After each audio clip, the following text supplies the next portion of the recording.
Welcome to गोलाइस। आप जानते ही हैं आपका पेपर मई के महीने में है और आपको पता है काफ़ी कॉन्सेप्चुअली आपसे पूछा जाता है, स्टेटमेंट बेस्ड क्वेश्चन पूछे जाते हैं। तो अगर आप कॉन्सेप्चुअली नहीं पढ़ेंगे तो आपका सिलेक्शन जो होना है उसमें ज़रा चैलेंजेस आ सकते हैं आपको, राइट। तो आइए आज हम चर्चा करेंगे पार्ट थर्ड की। पार्ट थर्ड से मेरा मतलब है संविधान के पार्ट थर्ड की, जहाँ पर सबसे ज़्यादा डिस्कशन किया गया था और जो आगे चल के कहलाया फंडामेंटल राइट। तो हमारा जो लेक्चर 12 है ये बात करेगा संविधान के पार्ट थर्ड की। तो आइए शुरू करते हैं। तो फंडामेंटल राइट ये आपके पार्ट थर्ड में आता है। पार्ट थर्ड का जो रेंज है वो है आर्टिकल 12 से लेकर आर्टिकल 35। और सही तरीके से देखा जाए फंडामेंटल राइट्स आपके इसी भाग में आते हैं। यानी कि अगर मैं ध्यान से देखूं आर्टिकल 14 से लेकर आर्टिकल 32, आर्टिकल 14 से लेकर आर्टिकल 32 जो है वो आपके फंडामेंटल राइट्स की बात करता है। आर्टिकल 12 जो है वो राज्य की बात करता है। आर्टिकल 13 बात करता है कि जो भी कानून संविधान के लागू होने से पहले के हैं उनको चेक किया जाएगा, अगर वो संविधान के अनुरूप होंगे तभी उनको आगे लाया जाएगा। और ऐसे ही हम देखेंगे जब 33, 34, 35 हम देखेंगे 33, 34, 35, तब हमें संसद की कुछ भूमिका दिखेगी। तो आइए जरा समझते हैं हमारे फंडामेंटल राइट को। और अगर आपसे क्वेश्चन पूछा जाएगा सबसे ज़्यादा डिस्कस्ड पार्ट, सबसे ज़्यादा चर्चाएं किसमें हुई थी, तो आपके पास आंसर होता है पार्ट थर्ड, जिसमें फंडामेंटल राइट्स को, मौलिक अधिकारों को रखा गया है। अब शुरू करने से पहले मैं चाहता हूं हमें जानना होगा कि फंडामेंटल राइट्स क्या होते हैं, राइट। तो देखिए सबसे पहले आपसे पूछा जा रहा है कि why are they called fundamental rights. ये एक फिलोसफिकल एंगल है इसको समझना, क्योंकि अधिकारों और मौलिक अधिकार, अधिकार और मौलिक अधिकार यानी कि राइट्स और फंडामेंटल राइट्स का डिफरेंस क्या होता है। देखिए जो राइट्स होते हैं उनके पास भी एक कानूनी दर्जा होता है, वो आपको कहीं ना कहीं राज्य से और कहीं ना कहीं एक इंडिविजुअल से बचाते हैं। ऐसा नहीं है, राइट्स तो राइट्स होते हैं, पर जो फंडामेंटल राइट्स होते हैं ये ऐसे राइट्स होते हैं जिनको छीन पाना राज्य के लिए थोड़ा मुश्किल होता है। छीन तो सकते हैं परंतु छीन पाना सबसे जटिल होता है। कोई भी अधिकार को अगर फंडामेंटल राइट्स में रखा जाएगा तो वो राज्य को काफ़ी नियंत्रित करता है।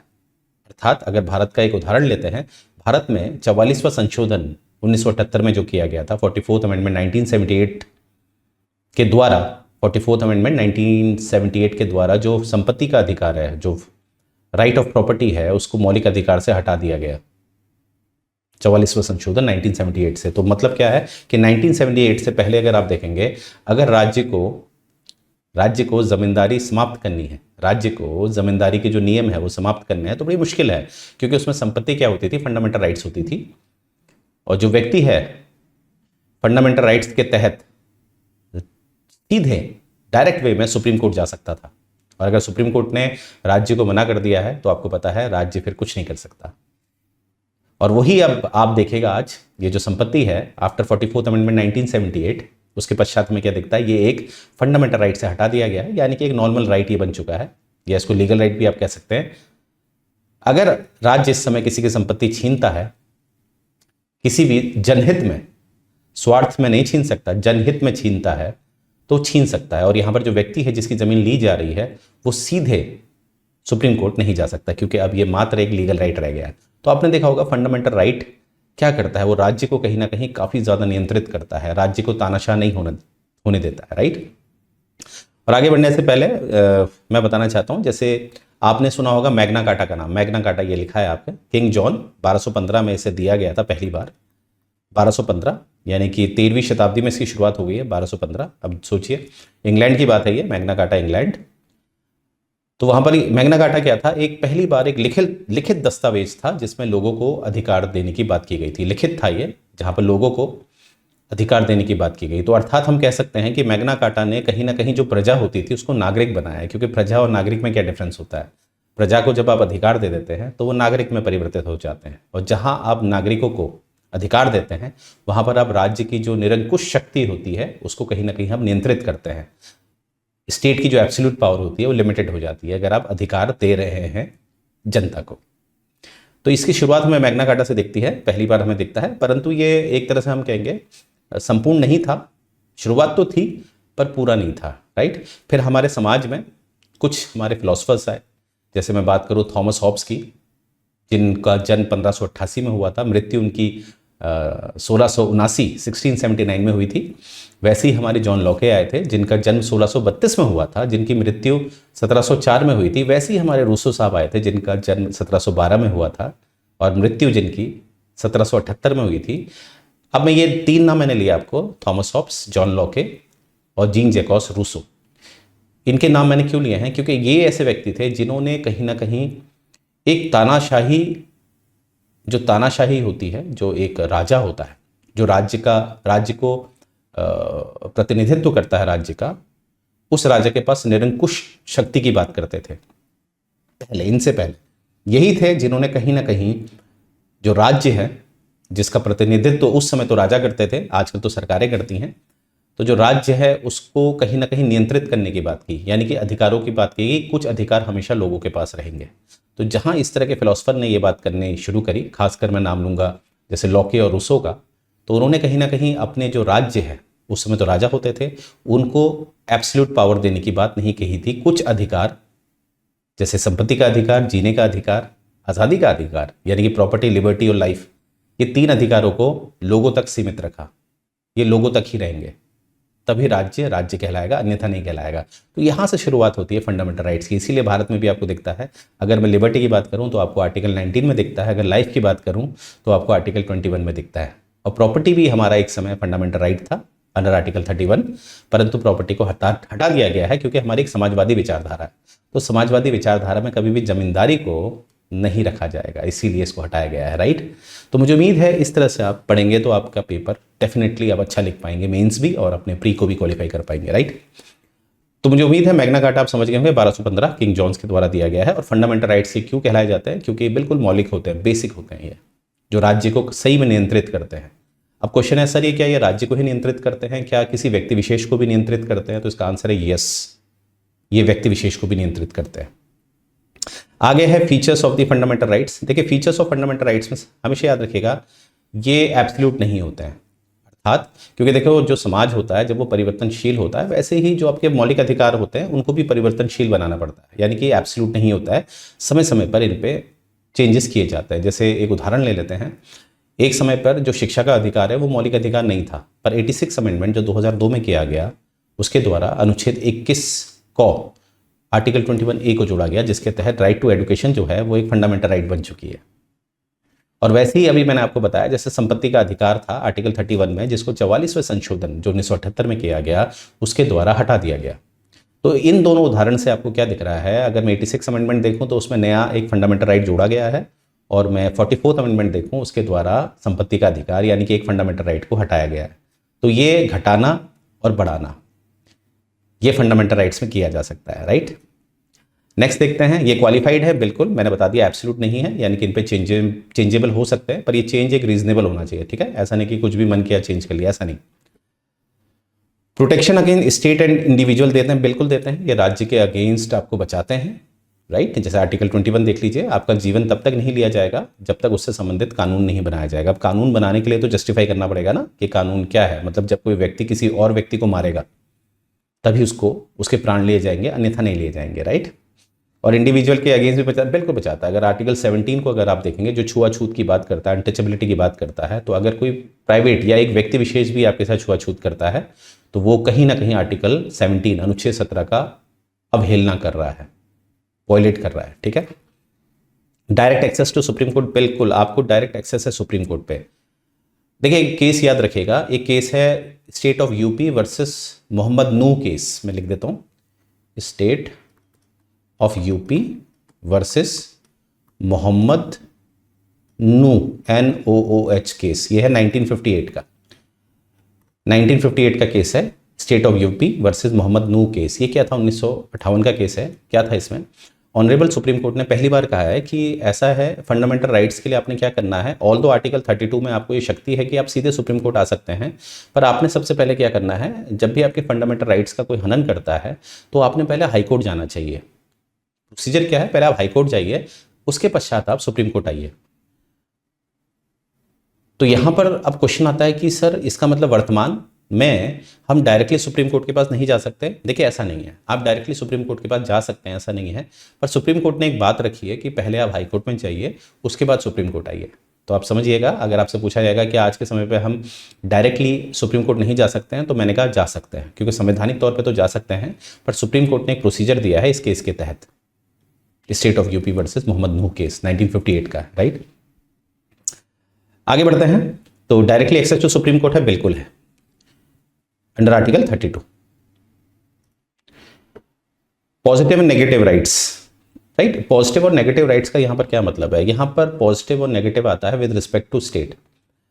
कहीं पर कोई फंडामेंटल राइट्स होता है जहां पर वो उम्मीद करता है कि स्टेट हस्तक्षेप करे, जैसे बात है अनटचेबिलिटी की, आर्टिकल 17 में है, तो राज्य क्या करे? हस्तक्षेप करे उसमें। अगर कोई अनटचेबिलिटी करता है तो उसमें राज्य हस्तक्षेप करे, नियम बनाए। और जो नकारात्मक वे में दिखाया जा रहा है, जैसे अगर मैं बात करूं आर्टिकल 19 की, तो आर्टिकल 19 बात करता है एक तरह से इंडिविजुअल लेवल पे फ्रीडम की बात करता है, तो राज्य उसमें हस्तक्षेप ना करे, तो इस हिसाब से, राइट। आगे देखते हैं, जो आपके फंडामेंटल राइट्स होते हैं कि आपके जो पॉलिटिकल डेमोक्रेसी होती है उसको कहीं ना कहीं आगे बढ़ाते हैं। जैसे पॉलिटिकल डेमोक्रेसी आपकी होती है जहाँ पर इक्वलिटी बिफोर लॉ होती है, जहाँ पर आपको समानता दी जाती है, जहाँ पर आपको जीने का अधिकार दिया जाता है, जहाँ पर आपको जो इलेक्शंस होते हैं वहाँ पर आपको एडल्ट सफरेज दिया जाता है कि आप एडल्ट सफरेज कर सकते हैं, राइट। यानी कि आपके पास आपको किसी भी तरह से डिस्क्रिमिनेट नहीं किया जाएगा जब आपको वोट देना जाना है या कहीं ना कहीं राजनीति में शामिल होना है, तो आपके साथ किसी भी तरह का भेदभाव नहीं किया जाएगा। तो ये होता है आपका पॉलिटिकल डेमोक्रेसी। सिंपल सा, अगर आप कंफ्यूज हो रहे हैं, पॉलिटिकल डेमोक्रेसी का उदाहरण मैं दे देता हूँ। आर्टिकल 14 देख लीजिएगा, आर्टिकल 21 आप देख लीजिएगा, आर्टिकल 325, 326 देख लीजिएगा। 325 में बताया गया कि जब इलेक्टोरल रोल बनाया जाएगा तो उसमें किसी भी तरह का भेदभाव नहीं किया जाएगा, ठीक है। और आर्टिकल 326 में बात की गई है एडल्ट सफरेज की, राइट, कि भाग लेने समय किसी भी तरह का भेदभाव नहीं होगा। तो 325 और 326 कहीं ना कहीं आपके पॉलिटिकल डिस्क्रिमिनेशन को रोकते हैं, राइट। और जस्टिसेबल हैं, बिल्कुल जस्टिसेबल हैं, ठीक है, कि अगर आपके फंडामेंटल राइट्स को स्टेट छीनता है तो आप सीधे डायरेक्ट कोर्ट जा सकते हैं, क्योंकि अगर हमारा स्टेट उसे जस्टिफाई नहीं कर पाया तो फिर आपके फंडामेंटल राइट्स नहीं छीने जा सकते। तो जस्टिसेबल का मतलब क्या होता है कि अगर आपको बंदी बनाया जा रहा है, आपको जेल भेजा जा रहा है, तो जो राज्य है जो आपको जेल भेज रहा है, जो पुलिस है आपको जेल भेज रही है, जो न्यायपालिका है जो आपको जेल भेज रही है, उनको जस्टिफाई करना पड़ता है कि हाँ भाई इसने इसका मर्डर किया है तब इसको जेल भेजा जा रहा है, जस्टिसेबल है, राइट।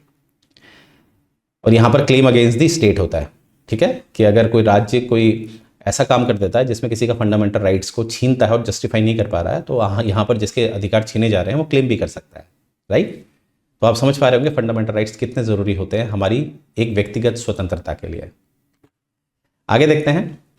अब मैंने बताया कि जो हमारे फंडामेंटल राइट्स होते हैं वो कहीं ना कहीं हमारे जो राज्य की जो शक्ति होती है उसको सीमित करते हैं।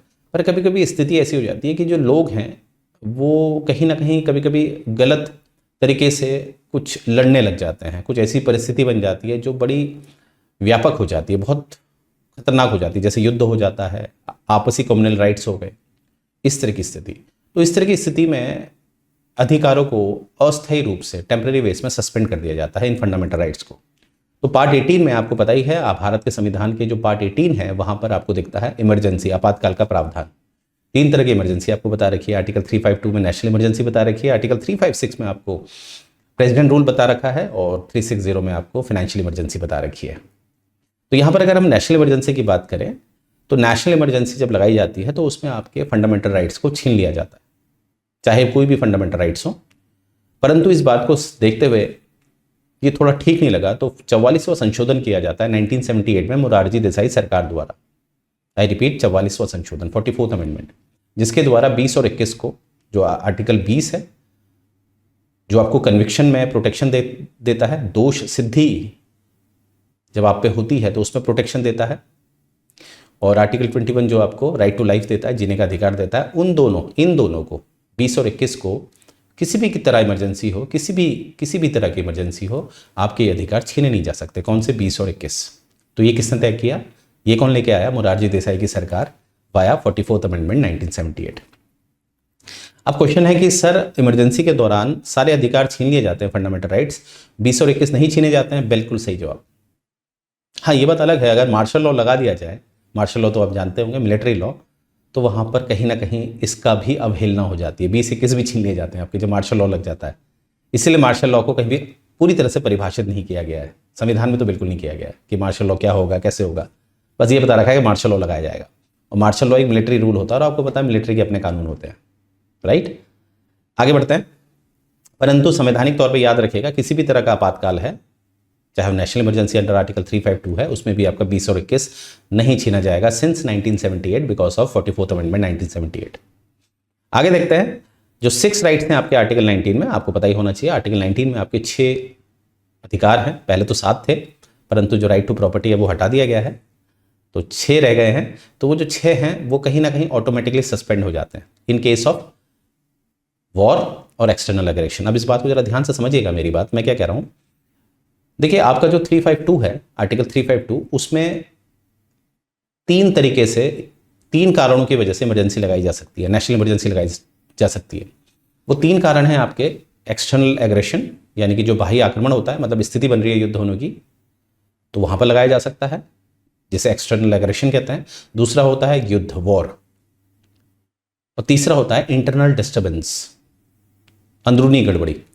इन 3 आधारों पे नेशनल इमरजेंसी लगाई जा सकती है।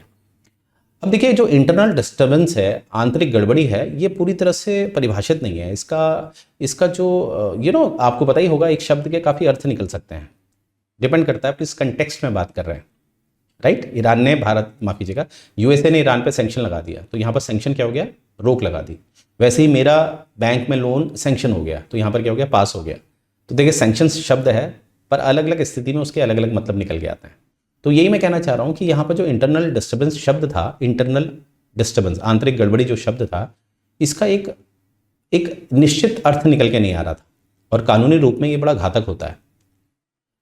तो अब क्या है कि इसीलिए आपने देखा होगा जो इंदिरा गांधी जी ने इमरजेंसी लगाई थी 1975 से 25 जून 1975 में जो इमरजेंसी लगी थी, 25 जून 1975 से लेकर 21 मार्च 1977 तक, 1977 तक जो इमरजेंसी लगी थी, वो इसी कारण की वजह से लगी थी। आधार ये दिया गया था कि आंतरिक गड़बड़ी, क्योंकि इसको परिभाषित तो किया नहीं गया है, और खुद इंदिरा गांधी के कैबिनेट के लोग कहते हैं कि उस समय इमरजेंसी की जरूरत ही नहीं थी, फिर भी इमरजेंसी लगाई गई। क्योंकि इमरजेंसी में क्या होता है, जो एक लोकतांत्रिक ढांचा होता है वो कहीं ना कहीं तानाशाही की तरफ हो जाता है, एग्जीक्यूटिव बहुत पावरफुल हो जाता है। तो इसीलिए ये देखा गया, इसको संवेदनशीलता को समझा गया। इसीलिए 44वां संशोधन मोरारजी देसाई सरकार ने इंटरनल डिस्टर्बेंस, आंतरिक गड़बड़ी शब्द को बदलकर आर्म्ड रिबेलियन डाला, यानी कि अगर कोई विरोध हथियार उठाकर करेगा तभी नेशनल इमरजेंसी अंडर आर्टिकल 352 लगाई जा सकती है, अन्यथा नहीं। अगर आप कैंडल मार्च करके विरोध कर रहे हैं तो किसी भी तरह से इमरजेंसी नहीं लगाई जा सकती। तो एग्जाम वाइज आपने क्या देखा, जो शब्द है इंटरनल डिस्टर्बेंस, उसको बदला गया आर्म्ड रिबेलियन से, बाय 44th अमेंडमेंट 1978। अब यानी कि हमारे 352 में 3 आधार हैं वर्तमान में, सिंस 1978 आज वर्तमान में 3 आधार हैं, एक है वॉर, एक्सटर्नल एग्रेशन और आर्म्ड रिबेलियन।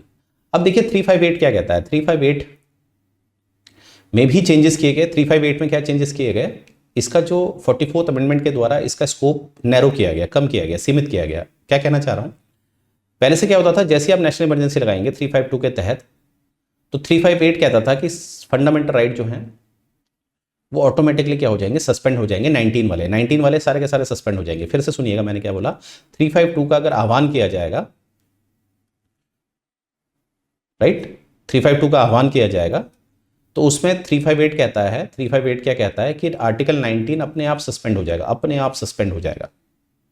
अब 44th अमेंडमेंट में क्या कहा गया, 358 में भी एक बात जोड़ी गई है। 44th अमेंडमेंट से क्या जोड़ा गया है कि जो 352 में आधार है एक्सटर्नल वाले, एक्सटर्नल से मेरा मतलब है वॉर और एक्सटर्नल एग्रेशन, अगर ये होंगे तभी आर्टिकल 19 अपने आप क्या हो जाएगा, लैप्स हो जाएगा, सस्पेंड हो जाएगा अपने आप, अलग से प्रेसिडेंशियल ऑर्डर की जरूरत नहीं पड़ेगी। परंतु अगर 352 के तहत इमरजेंसी लगाई जा रही है आर्म्ड रिबेलियन के आधार पर, आर्म्ड रिबेलियन मतलब होता है इंटरनल होता है, आर्म्ड रिबेलियन के आधार पर लगाई जाएगी, तो आर्टिकल 19 ऑटोमेटिकली सस्पेंड नहीं होगा। तो 358 क्या करता था, पहले आर्टिकल 19 को ऑटोमेटिकली सस्पेंड कर देता था, परंतु अब ऐसा नहीं है। अब देखना पड़ेगा कि आपातकाल का आधार क्या है। अगर वो वॉर और एक्सटर्नल एग्रेशन है तभी आपका आर्टिकल 19 ऑटोमेटिकली सस्पेंड हो जाएगा, और अगर आधार आर्म्ड रिबेलियन है तब आपका आर्टिकल 19 सस्पेंड नहीं होगा। तो इसीलिए मैंने बोला 358 को भी सीमित किया गया, right, very important for your exam. आगे देखते हैं क्लासिफिकेशन ऑफ ह्यूमन राइट्स क्या है। पहले तो ये 7 थे, अब तो 6 रह गए, क्योंकि मैंने बताया था आपको जो राइट टू प्रॉपर्टी है जो आर्टिकल 31 में था, इसको 44वें संशोधन से फंडामेंटल राइट से हटाकर संविधान के अन्य भाग यानी कि आर्टिकल 300A में रख दिया गया है। राइट, ये बात आपने याद रखनी है, जो है पार्ट 12 में, पार्ट 12 300A में रख दिया गया है। और बाकी आप देखेंगे राइट टू इक्वेलिटी है आपका 14 से 18 में, राइट टू फ्रीडम है आपका 1922 से, राइट अगेंस्ट एक्सप्लॉयटेशन है आपका 23 से 24 में, right to freedom of religion है आपका 25 से 28 से, कल्चरल एंड एजुकेशनल राइट्स हैं आपके 29 से 30 में, और जो 7वां है राइट टू कॉन्स्टिट्यूशनल रेमेडीज, ये है आपका आर्टिकल 32 में। भारत के संविधान में रिट्स की जो शक्ति है वो वर्तमान में 2 संस्थानों के पास है, एक है आपके supreme court, honourable supreme court, और एक है आपके ऑनरेबल हाई कोर्ट्स। परंतु समझने वाली बात है कि हाई कोर्ट का जो रिट्स का जुरिस्डिक्शन है वो आर्टिकल 226 में है, और मैंने बताया कि जो फंडामेंटल राइट्स हैं वो भाग 2 में आते हैं। उसके हिसाब से आपको ये याद रखना है कि जो रिट सुप्रीम कोर्ट जारी करता है वो एक खुद फंडामेंटल राइट है।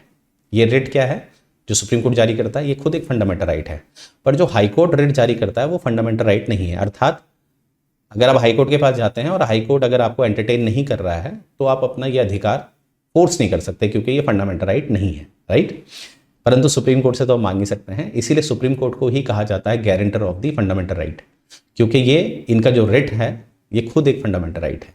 तो इसलिए गारंटर हम हाई कोर्ट को नहीं कह सकते, किसको कहते हैं? सुप्रीम कोर्ट को। वेरी इंपॉर्टेंट पॉइंट, याद रखिएगा इस पॉइंट को। अब यहाँ पर एक बात ध्यान से देखिएगा, जैसे लोकतंत्र जो होता है, डेमोक्रेसी जो होती है, डेमोक्रेसी में एक समस्या भी है। कहते हैं ना एवरी कॉइन हैज 2 फेसेस, हर सिक्के के 2 पहलू होते हैं। लोकतंत्र में खूबियां भी हैं, परंतु एक कमी क्या है कि जो अल्पसंख्यक हो जाते हैं उनको वो कानून मानने पड़ते हैं जो वो नहीं चाहते हैं। अब मैं क्या समझाना चाह रहा हूँ आपको, जैसे एक हाइपोथेटिकल एग्जाम्पल है। मान लेते हैं भारत में, अब जो मैं हाइपोथेटिकल एग्जाम्पल दे रहा हूँ अगर वो वास्तविकता से रिलेट करता है तो उसको आपने हाइपोथेटिकली मानना है, ठीक है? इसको बस सीखने के लिए सुनना है। अब मैं कह रहा हूँ कि भारत में हिंदुओं की जनसंख्या बहुत ज़्यादा है, 80%, 80% मानते हैं। अब सरकार बन रही है हिंदुओं की, ठीक है, क्योंकि यहाँ पर क्या है, बहुमत किसका? हिंदुओं का है। लोकतंत्र ये तो कमी है ना।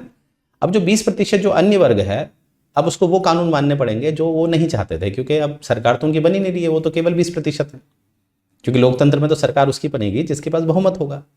अब जो 20% है, हो सकता है उनका एक्सप्लॉयटेशन हो, उनका नुकसान हो सकता है। राइट, इसी को कहते हैं पॉपुलर सोवरेनिटी। पॉपुलर सोवरेनिटी में ये नुकसान हो जाता है, जो कि रूसो ने दी थी। पॉपुलर सोवरेनिटी में क्या होता है कि जो अल्पसंख्यक होते हैं उनका नुकसान हो जाता है, पर भारत ने कभी भी पॉपुलर सोवरेनिटी को इस्तेमाल नहीं किया। उसने कौन सी करी है? उसने पार्लियामेंट्री सोवरेनिटी को इस्तेमाल किया है। पार्लियामेंट्री सोवरेनिटी में क्या होता है कि आपके जो अल्पसंख्यक हैं उनका किसी भी तरह से शोषण ना हो, तो उनके अधिकारों को एक मौलिक अधिकार का रूप दे दिया जाता है। जैसे आप देख रहे होंगे एक्सप्लॉयटेशन के अगेंस्ट आपको दिख रहा होगा कि अधिकार है, राइट, और आपको दिख रहा होगा कल्चरल एंड एजुकेशनल राइट्स भी मिलते हैं। कल्चरल मतलब होता है जो माइनॉरिटी में होते हैं उनका कल्चर खतरे में हो सकता है, कल्चर छोटा है तो वो समाप्त किया जा सकता है, मेजोरिटी के द्वारा तो नहीं, समाप्त नहीं कर सकते आप, तो कल्चरल एंड एजुकेशनल राइट्स मिलते हैं।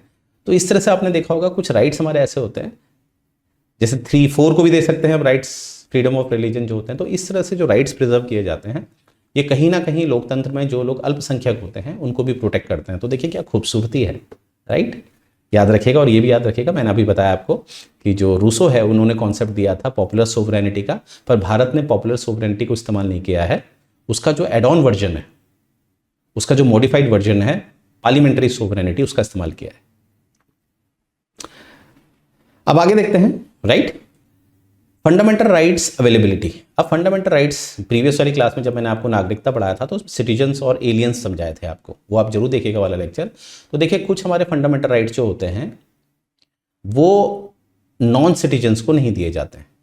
अर्थात सिटीजन के पास तो सारे ही होंगे, पर जो नॉन सिटीजन है उनके पास वो अधिकार नहीं होते हैं जो सिटीजन्स को दिए जाते हैं, एक्सक्लूसिवली सिटीजन्स के लिए होते हैं। जैसे 15, 16, 19, 29, 30, ये जो 5 फंडामेंटल राइट्स हैं ये केवल सिटीजन्स के लिए होते हैं, केवल सिटीजन्स के लिए होते हैं। इसलिए देखिए आर्टिकल 16 देखिए, जो हमारे वहाँ सरकारी पद होते हैं, पब्लिक एम्प्लॉयमेंट होते हैं, वो हमेशा सिटीजन्स को ही दिए जाते हैं। यानी कि भारत का अगर आपको राष्ट्रपति बनना है, प्रधानमंत्री बनना है, चीफ जस्टिस ऑफ इंडिया बनना है, तो आपको क्या होना पड़ेगा?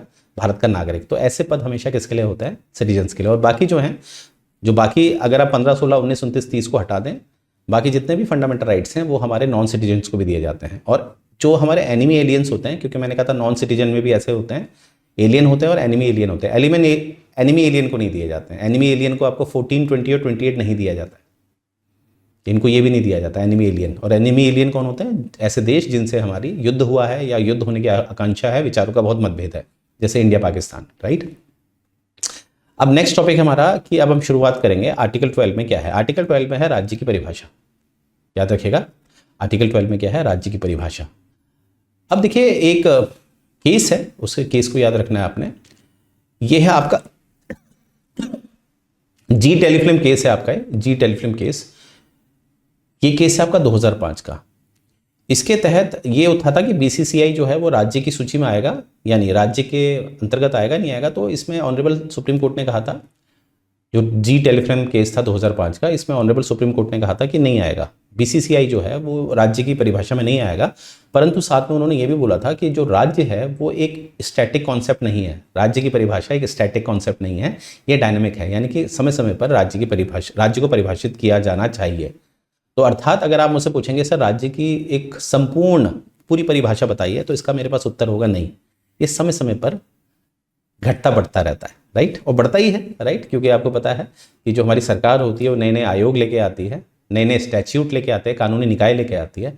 तो देखना पड़ता है कि ये राज्य के अंतर्गत आएगा नहीं आएगा, क्योंकि आप अपने मौलिक अधिकार ज़्यादातर राज्य को नियंत्रित करने के लिए रखते हैं ना।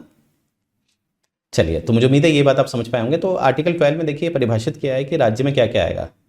तो गवर्नमेंट्स आएंगी, पार्लियामेंट आएगी, स्टेट गवर्नमेंट्स आएंगी, स्टेट लेजिस्लेचर्स आएंगे, लोकल अथॉरिटीज़ आएंगी, मतलब जो म्यूनिसिपलिटी पंचायत होते हैं, अदर अथॉरिटीज़ आएंगी, जैसे LIC होती है, ONGC होती है, यानी कि जो सरकारी कानूनी निकाय होती हैं, स्टैच्यूट होते हैं, वो सब आएंगे।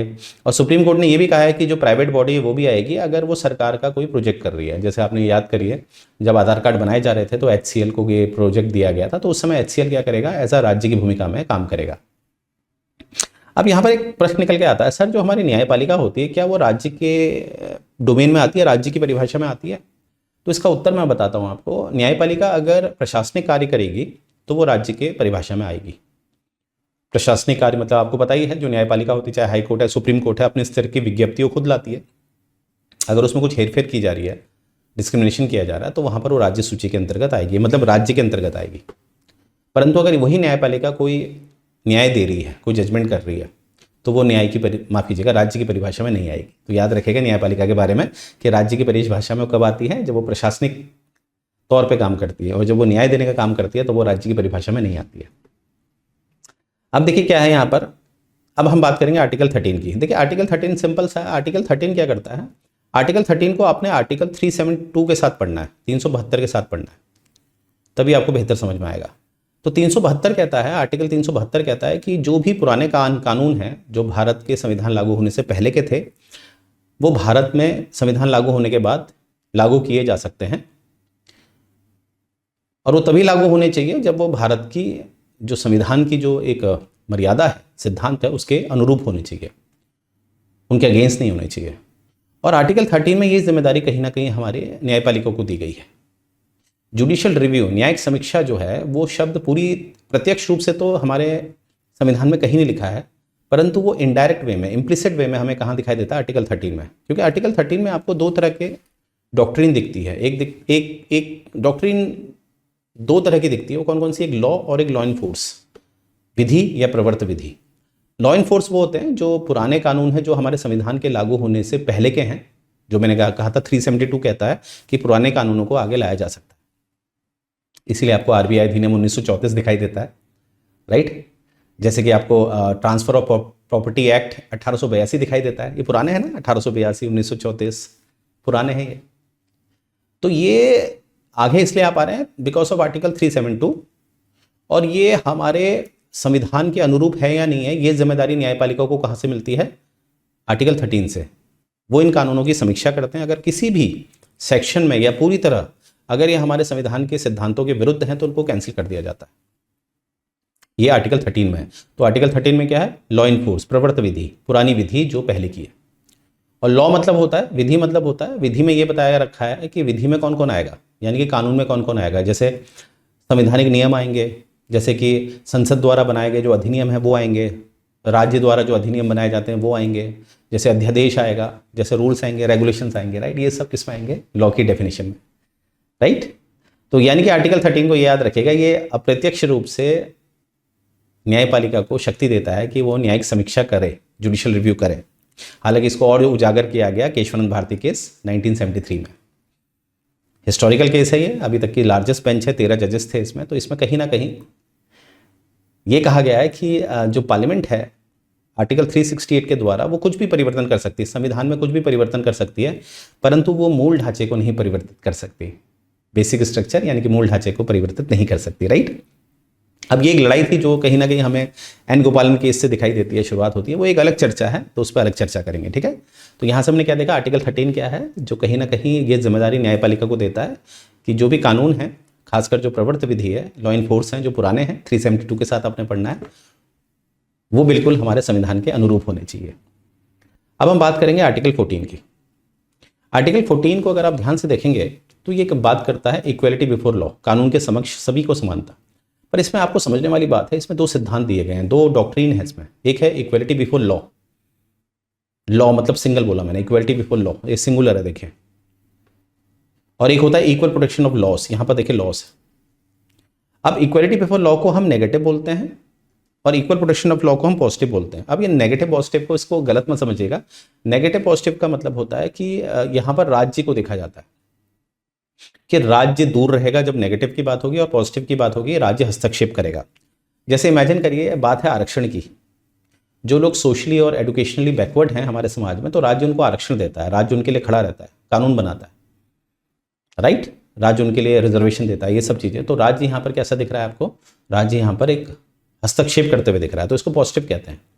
और नेगेटिव होता है मतलब राज्य जो है इसमें हस्तक्षेप नहीं करेगा, जैसे कानून के समक्ष सभी लोग समान होंगे।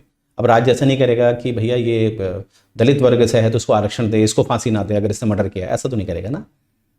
तो इसलिए राज्य का इंटरफेरेंस होता है नेगेटिव पॉजिटिव का, ठीक है। तो इक्वेलिटी बिफोर लॉ में क्या होता है, यहाँ पर राज्य किसी भी तरह का कोई स्पेशल प्रिविलेजेस नहीं देंगे, ठीक है। Equal subjection to ordinary laws, no one is above law, यानी कि यहाँ पर क्या होगा कि अगर मर्डर चाहे रिजर्व कैटेगरी वाले व्यक्ति ने करा है, चाहे वो जनरल कैटेगरी वाले व्यक्ति ने करा है, उसमें कोई भी स्पेशल प्रिविलेजेस राज्य नहीं देगा, तो राज्य इसमें हस्तक्षेप नहीं करेगा। कानून के समक्ष सब बराबर होने चाहिए। और इक्वल प्रोटेक्शन ऑफ लॉज में क्या होता है कि लॉज में आपने देखा होगा बहुत सारे लॉज बनाए जाते हैं, चाहे वो केंद्र स्तर से बनाए जा रहे हैं, चाहे वो राज्य स्तर से बनाए जा रहे हैं, चाहे वो हमारी पार्लियामेंट, आज माफ कीजिएगा, चाहे हमारी पंचायतें, म्यूनिसिपैलिटी, उनके पास भी आजकल अधिकार हैं, वो कुछ अपने लेवल पे कानून बना लेते हैं, बाई लॉज कहते हैं जिनको।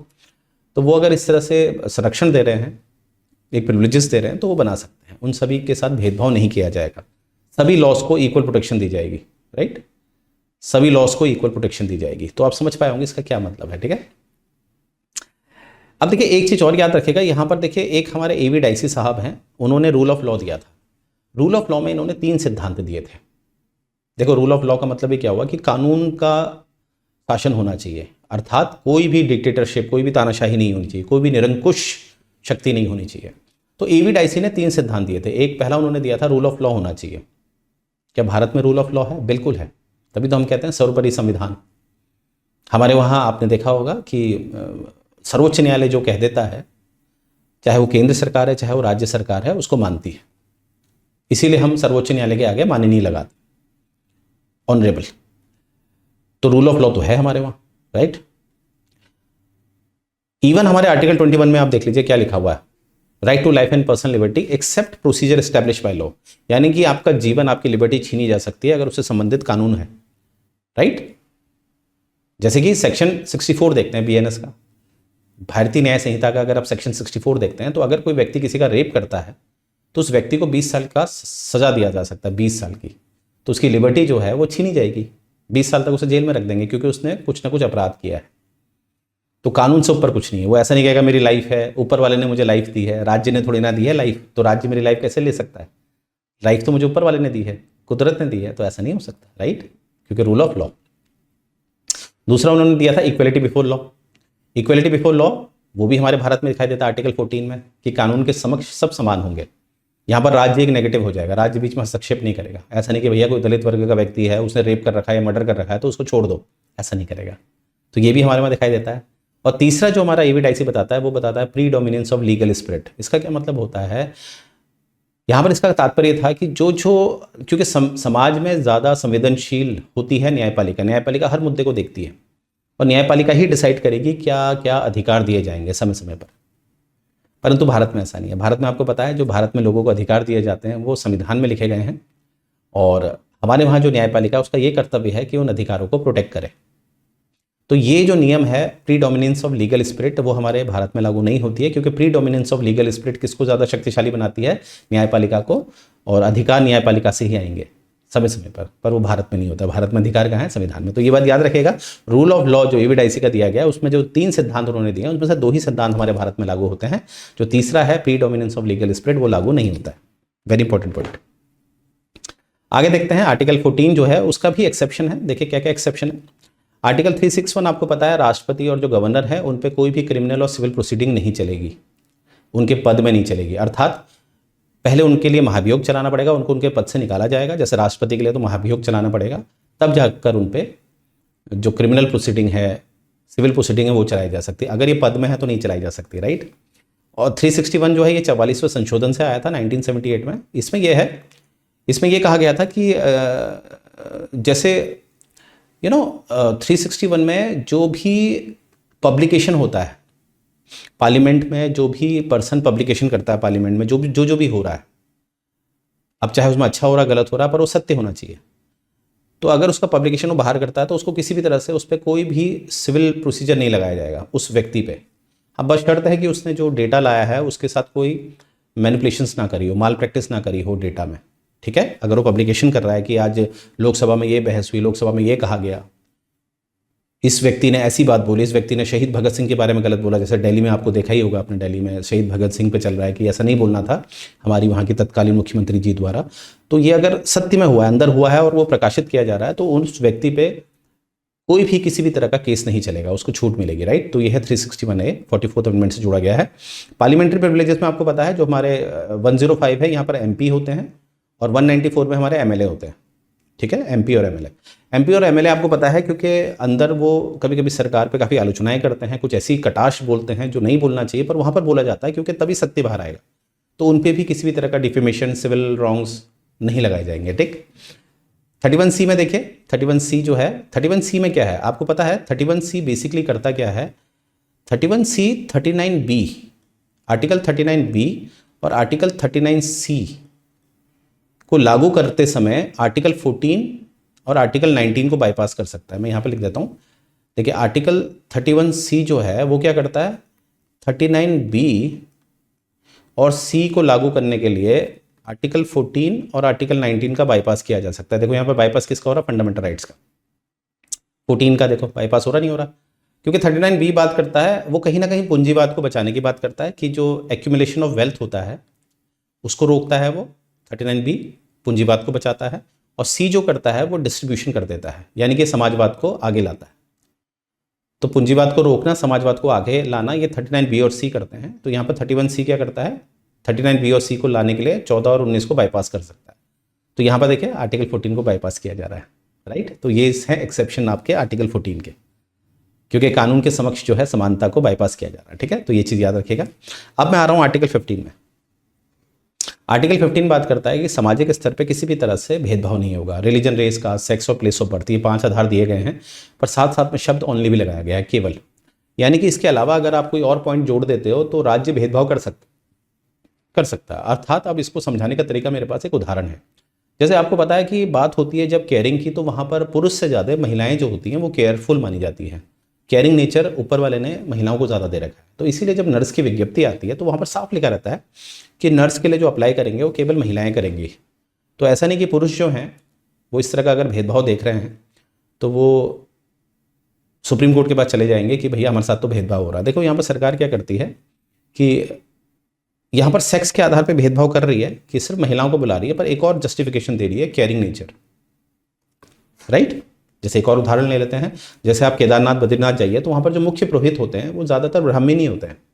अब यहाँ पर तो अभी हमने देखा ना, रिलीजन, रेस, कास्ट के हिसाब से कोई भी भेदभाव नहीं होगा। रिलीजन तो कोई जो हमारे इस्लाम वर्ग के व्यक्ति हैं वो भी तो कहेंगे कि केदारनाथ की जो मेन सीट है उसमें हमें बैठाइए। पर आप देखिए यहाँ पर भी हमारे राज्य इसमें भेदभाव कैसे करता है, उसमें ये बताता है, जस्टिफिकेशन ये देता है कि आपको वेदों का ज्ञान होना चाहिए, एक संस्कृति से जुड़ाव होना चाहिए, तभी इस पोस्ट में आप बैठ सकते हैं।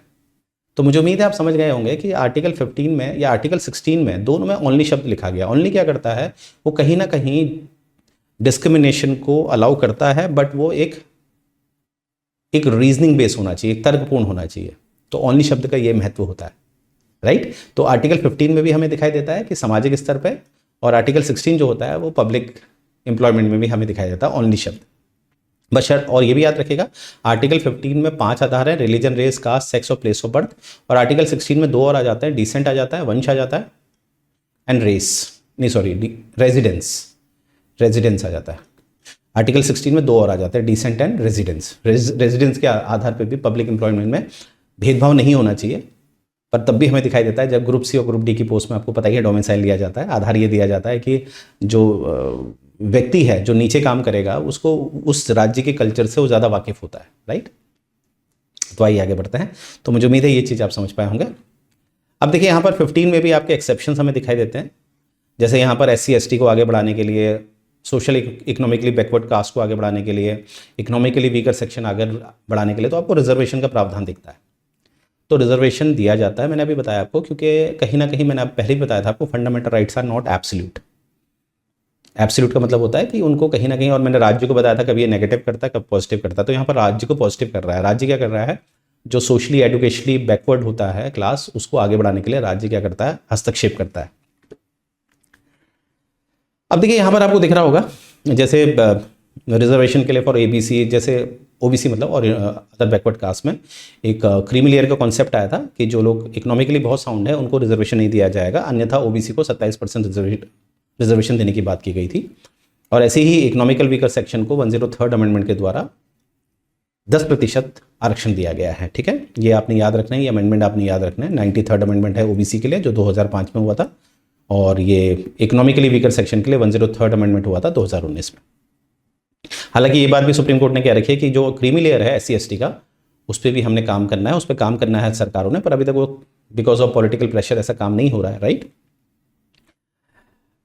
अब देखिए आगे देखते हैं हम। आर्टिकल 16 मैंने बताई दी आपको, यहाँ पर पब्लिक एम्प्लॉयमेंट को स्पेसिफाई किया गया है कि पब्लिक एम्प्लॉयमेंट में किसी भी तरह का भेदभाव नहीं होगा, राइट।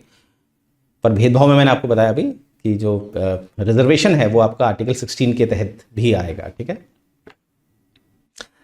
अच्छा, यहाँ पर एक केस देखिए, इंदिरा साहनी केस 1992। जैसे देखिए अगर हम चर्चा करें तो हम जानते हैं कि बैकवर्ड कमीशन के लिए संविधान ने ये शक्ति राष्ट्रपति को दे रखी है कि समय समय पर जो सोशली एजुकेशनली बैकवर्ड हैं, बैकवर्ड कास्ट हैं, बैकवर्ड क्लास है, उसके लिए आयोग गठित करेगा राष्ट्रपति। ये संवैधानिक एक शर्त है राष्ट्रपति के लिए। इसीलिए हमें दिखता है 1953 में काका कलेलकर कमेटी गठित की गई थी। काका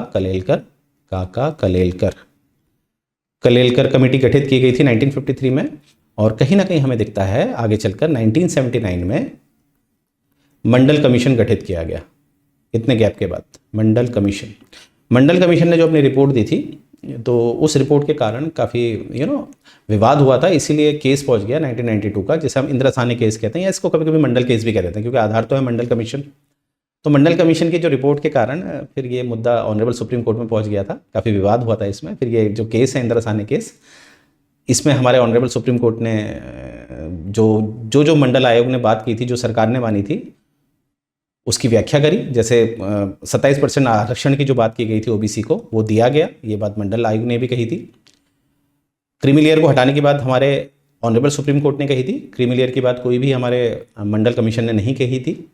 और कहीं ना कहीं यहाँ पर जो 10% रिजर्वेशन है इकोनॉमिकली वीकर सेक्शन को, वो देने की बात की गई थी। और टोटल जो कोटा है वो 50% से ज़्यादा नहीं होना चाहिए। और यहाँ पर ऑनरेबल सुप्रीम कोर्ट ने ये भी कहा था कि जो SC ST वर्ग है उसको जो रिजर्वेशन है वो सिर्फ रिक्रूटमेंट के समय मिलना चाहिए, प्रमोशन में कोई रिजर्वेशन नहीं मिलना चाहिए।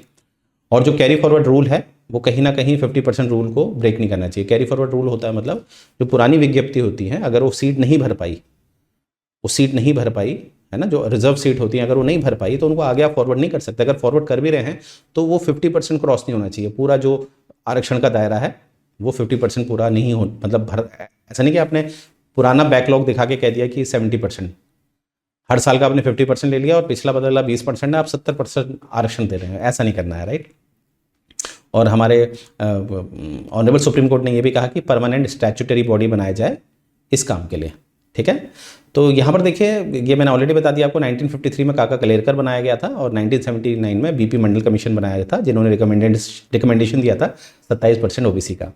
फिर इसको लागू करने में हमें वीपी सिंह की सरकार दिख रही है। 1991 में नरसिम्हा राव सरकार ने इसको कहीं ना कहीं कुछ क्योंकि 1992 में हमारे इंद्रासानी केस के बाद हमारी जो नरसिम्हा राव गवर्नमेंट है उसने इसमें काफ़ी चेंजेस करे और कहीं ना कहीं जो national commission for backward caste है उसको कहीं ना, माफ़ करना, national commission for backward commission है उसको एक कॉन्स्टिट्यूशनल स्टेटस दिया बाय 102nd अमेंडमेंट, जो आगे हमें दिखता है। ठीक है, पर याद रखिएगा ये जो national commission of backward class है इसको 102nd कॉन्स्टिट्यूशनल अमेंडमेंट बाद में मिला है, संवैधानिक दर्जा बाद में मिला है, पहले कानूनी निकाय स्टैट्यूटरी के द्वारा ये आया था। ठीक है, क्योंकि यहाँ पर क्या कहा है, देखो सुप्रीम कोर्ट ने क्या कहा था, एक परमानेंट स्टैट्यूटरी बॉडी बनानी चाहिए, तो इसीलिए बनी थी national commission for backward class की, एक स्टैट्यूटरी आयोग बना था जिसे आगे चलकर एक संवैधानिक दर्जा दिया गया 102nd अमेंडमेंट के द्वारा। राइट, ये बात आपने याद रखनी है, क्योंकि हमारे संविधान में अगर आप देखेंगे आर्टिकल 338A को देखेंगे, 338 को देखेंगे सॉरी, वहाँ पर नेशनल कमीशन फॉर SC और ST था, यानी कि इन्हीं को संवैधानिक दर्जा था। फिर इनको अलग अलग किया गया, पर आज के समय में हमारे पास नेशनल कमीशन फॉर SC अलग है, नेशनल कमीशन फॉर ST अलग है और national commission for other backward caste अलग है। ये तीनों क्या है आज के समय में हमारे एक संवैधानिक निकाय हैं, संवैधानिक राइट कॉन्स्टिट्यूशनल बॉडीज हैं।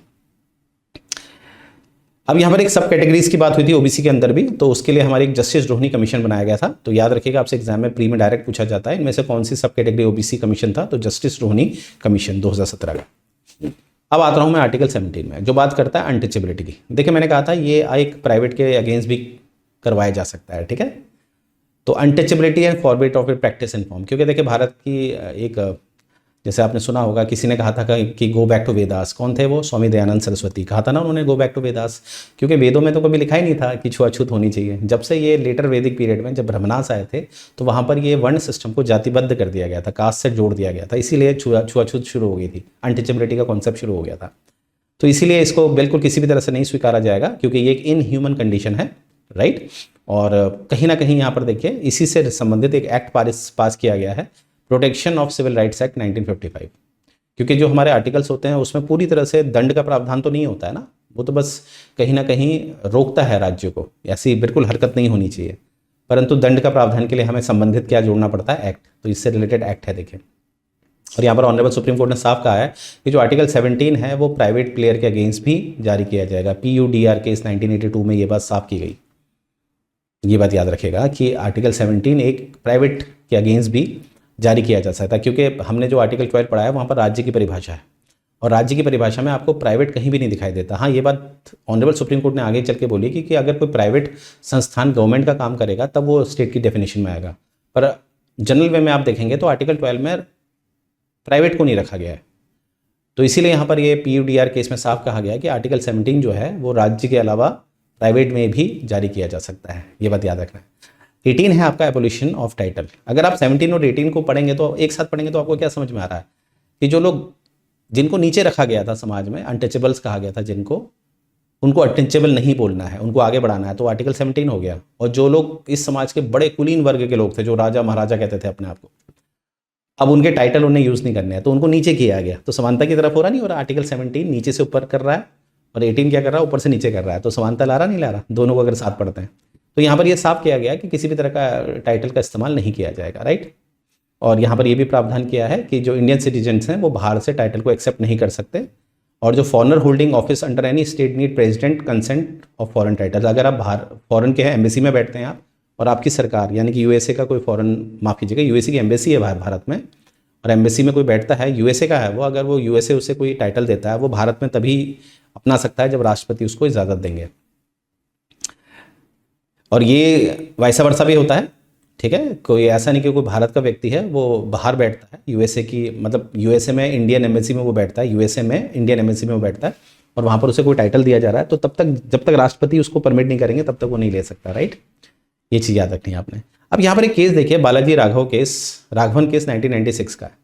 ये बड़ा इंपॉर्टेंट केस है। इसमें क्या हुआ था कि बात हुई थी वो भारत रत्न वाले केस की, भारत रत्न, पद्म विभूषण, पद्म भूषण और पद्मश्री, ये ऊपर की 4 क्रोनोलॉजी मैंने बताई आपको। सबसे पहले भारत रत्न, पद्म विभूषण, पद्म भूषण और पद्मश्री, क्या इनको ग्रहण किया जा सकता है और या नहीं, तो ये मुद्दा निकला था। तो 1996 में ऑनरेबल सुप्रीम कोर्ट ने कहा कि हाँ बिल्कुल ले सकते हैं, क्योंकि ये कहीं ना कहीं हेरिडिटरी टाइटल नहीं है, ये टाइटल ऑन दी मेरिट है।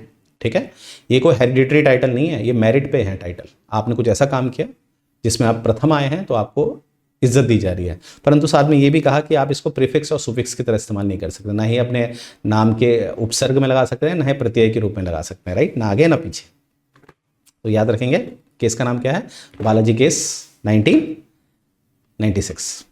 आगे देखते हैं। अब आगे आपका personal liberty, this is very important, right, क्योंकि मैंने बार बार कहा आपको, जैसे अगर मैं बात लॉके की भी करूं, लॉके ने भी कहा था कि 3 जो अधिकार हैं, प्रॉपर्टी, लाइफ और लिबर्टी, ये हमेशा लोगों के पास रहेगी। जिस दिन राज्य ये अधिकार आपके छीनेगा तो आप राज्य के अगेंस्ट रिवॉल्यूशन कर सकते हैं, हथियार भी उठा सकते हैं। तो ये बात कही थी जॉन लॉके ने, जिनका जन्म हुआ था 1632 में। तो देखिए इसीलिए हमारा जो लिबर्टी होता है वो आपके कहाँ दिया गया, आर्टिकल 19 में। तो देखिए आर्टिकल 19(1) जो है यहाँ पर 6 फंडामेंटल राइट्स की बात है। तो ए कहता है आपका freedom of speech and expression, आपकी जो अभिव्यक्ति करने की और जो स्वतंत्रता है वो यहाँ पर दी जाती है। वाक और अभिव्यक्ति कहते हैं ना, राइट। पर इसका जो एक्सेप्शन है वो 19(2) में है। वही बात होगी, मैं भारत माता की जय कह सकता हूँ, बिल्कुल कह सकता हूँ, पर मैं इसके शब्द नहीं बोल सकता। किसी की कोई गरिमा होती है वो नहीं कर सकता, क्योंकि समाज को सभ्य समाज रहने का, सब जो समाज है वो सभ्य समाज तभी रहेगा जब उसमें एक गरिमा रखी जाएगी, एक लिमिटेशन रखा जाएगा, राइट। तो यहाँ पर है देखिए ये सारे के सारे पॉइंट, राइट। बी का देखिए फ्रीडम ऑफ असेंबली। देखिए लोकतंत्र की खूबसूरती है कि आप असेंबल हो सकते हैं, वरना लोकतंत्र की क्या है ना, एक साथ आप सरकार के विरुद्ध आलोचनाएं कर सकते हैं, एक साथ खड़ा हो सकते हैं, राइट। पर शर्त है विदाउट आर्म्स होना चाहिए, राइट। ऐसा नहीं कि आपने हथियार उठा रखा है, ऐसा नहीं हो सकता। तो ये आपको अधिकार है, बिल्कुल अधिकार है, 19(1)(b) में ये बताया गया है, ठीक है। और इसके जो रेस्ट्रिक्शंस हैं वो आपका होता है, जैसे आपका सीआरपीसी का धारा 144 होती है, धारा 141 होती है, जिसमें 5 और 5 से ज़्यादा लोग एक साथ खड़े नहीं हो सकते जब भी बात लॉ एंड ऑर्डर की होती है, राइट। तो वो इसका अपवाद है। सी में देखिए फ्रीडम ऑफ एसोसिएशन, जैसे कोई भी काम आपने करना है तो एसोसिएशन के द्वारा करना है, राइट। आपने अगर कोई राजनीतिक दल बनना है तो उसकी शुरुआत भी तो एक एसोसिएशन से होती है, कोऑपरेटिव सोसाइटी बनानी है, उसकी भी तो शुरुआत एक एसोसिएशन से होती है। तो ये जो एसोसिएशन है ये हमारा एक सी में आता है। और याद रखिएगा 97th अमेंडमेंट जो 2011 में हुआ था उसमें कोऑपरेटिव सोसाइटी भी इसमें जोड़ दिया गया है। तो आज के समय में कोऑपरेटिव सोसाइटी भी हमारा एक फंडामेंटल राइट है under article 19(1) sub clause C. D में देखिए फ्रीडम ऑफ मूवमेंट, आप कहीं भी भारत के किसी भी हिस्से में जा सकते हैं, कोई आपको रोक नहीं सकता। हाँ एक ही सूरत में रोक सकते हैं, जब बात होगी पब्लिक इंटरेस्ट की। जब याद करिए कोरोना काल था तो आपको घर में रहना पड़ा था, क्योंकि बात थी पब्लिक इंटरेस्ट की, महामारी फैल रही थी, तो इसलिए रोका जा सकता है। फ्रीडम ऑफ रेजिडेंस में आता है कि आप कहीं भी रह भी सकते हैं, रिजाइड भी कर सकते हैं, सेटल भी हो सकते हैं, कहीं भी आप ज़मीन भी ले सकते हैं। हालांकि इसमें रेस्ट्रिक्शंस हैं, जैसे कि ट्राइबल एरियाज़ होते हैं, वहाँ का अपना कल्चर होता है, वहाँ नहीं जाने देते हैं आपको। जैसे जानवरों के प्रोटेक्शन के लिए होता है, जैसे नेशनल पार्क होते हैं, सेंचुरीज़ होती हैं, तो वहाँ पर भी आपको रोका जाता है, क्योंकि वहाँ पर है ना जीव जंतु की सुरक्षा के लिए होता है सारा कार्य, क्योंकि फूड साइकिल के लिए आपको कहीं ना कहीं इंसान के साथ अदर स्पीसीज़ भी चाहिए, राइट। एफ जो है वो एफ हटा दिया गया है। एफ क्या था आपका, राइट टू प्रॉपर्टी था, तो 44th अमेंडमेंट से उसको हटा दिया गया है, राइट। और जी जो है आपका वो फ्रीडम ऑफ प्रोफेशन है, आप कोई भी प्रोफेशन अपना सकते हैं, राइट। पर इसका ये मतलब नहीं है कि मैं कोई भी प्रोफेशन अपना सकता हूँ और मैंने कल से अपने आपको डॉक्टर कह दिया, मैं डॉक्टर हूँ, ऐसा नहीं। उसके लिए आपको एक प्रोटोकॉल होता है, डिग्री चाहिए होती है, प्रैक्टिस चाहिए होती है, इंटर्नशिप चाहिए होती है, राइट। अब आर्टिकल 20 क्या है, ये बात करता है कन्विक्शन फॉर ऑफेंसेस। जैसे आपको पता है कि एक होता है एक्यूज करना, एक्यूजेशन होता है, यानी कि आप पे चार्ज लगाए जा रहे हैं, उसके बाद ट्रायल होता है, ट्रायल के बाद आपको दोष सिद्धि हो जाती है। न्यायपालिका क्या करती है, आपको कन्विक्ट कर देती है, दोष आपका सिद्ध हो गया आफ्टर ट्रायल। तो यहाँ पर देखिए आपको कहीं ना कहीं ऑफेंसेस से बचाने की बात की जाती है ना, यानी कि ऐसे नहीं कि आप पे कुछ भी आरोप लगा दिया, हाँ भाई ऐसा नहीं होगा, ठीक है। क्योंकि ये देखो कहीं ना कहीं एक तानाशाही को रोकता है। कैसे, सबसे पहले इसमें 3 नियम है, no ex post facto law, ठीक है। जैसे आपको दंड उसी कानून का दिया जाएगा जो कानून उस तारीख को प्रिवेल कर रहा है। जैसे आज मानते हैं 9 जनवरी है, 9 जनवरी को कोई कानून अस्तित्व में है तो उसी हिसाब से मुझे पनिश किया जा सकता है, राइट। ऐसा नहीं कि कोई कानून जो है बना ही नहीं है और मुझे पनिश किया जा रहा है, या बहुत पुराना कानून है जो आज अस्तित्व में नहीं है, मुझे पनिश किया जा रहा है। हाँ भाई रॉलेट एक्ट के तहत आपको अंदर किया जा रहा है, ऐसा मुझसे कहा जा रहा है, हाउ इज इट पॉसिबल। तो ये बात याद रखेगा, retrospective criminal, no retrospective criminal penalty, ठीक है, उसी समय वो लॉ प्रिवेल होना चाहिए। दूसरा है नो डबल जेओपार्डी। इसका मतलब है अगर मान लीजिए किसी व्यक्ति ने चोरी करी है या किसी को धोखाधड़ी करी है, उस पर 420 लगी है, 420 के तहत उसने 6 महीने का सज़ा पा ली है। अब ऐसा नहीं कि वो 6 महीने की सज़ा पा के आ गया है, पा ली है उसने 6 महीने की सज़ा, फिर उसको बुलाया जा रहा कि तुम्हें फिर 6 महीने के लिए और हम डाल रहे हैं, ऐसा नहीं, नो डबल जेओपार्डी, एक अपराध की एक ही सज़ा होगी। No self incrimination. No self incrimination में क्या है, यहाँ पर क्या होता है कि जो आपकी एग्जीक्यूटिव अथॉरिटी जैसे पुलिस, उसके सामने जो बयान दिए जाते हैं वो आपके विरुद्ध ही अपनाए नहीं जाएंगे। क्योंकि कभी कभी होता है जो एग्जीक्यूटिव होता है, क्योंकि हमारा सिस्टम ही ऐसा है जिसमें एग्जीक्यूटिव इन्फ्लुएंस हो जाता है पॉलिटिक्स से, राइट। जैसे पुलिस वाले किसी को मार मार के इन्फ्लुएंस हो गए, किसी नेता से मार मार के किसी गरीब से कह दिया कि भाई तू कबूल कर वरना तुझे मार दिया जाएगा यहाँ पर, तो वहाँ पर फिर वो बेचारे गरीब किसान ने एक्सेप्ट कर लिया कि हाँ भाई मैंने ही मारा था, ठीक है। तो यहाँ पर यह है कि खुद की गवाही आपके अगेंस्ट काम नहीं कर सकती, ठीक है। चाहे पुलिस वाले रिकॉर्ड में ले लेते हैं, पर वहाँ पर कहीं ना कहीं उसको क्रॉस चेक किया जाता है न्यायपालिका के द्वारा। तो ये बात याद रखेगा। ये किस में है आपका, आर्टिकल 20 में। और आर्टिकल 21 क्या है आपका, protection of life and personal liberty.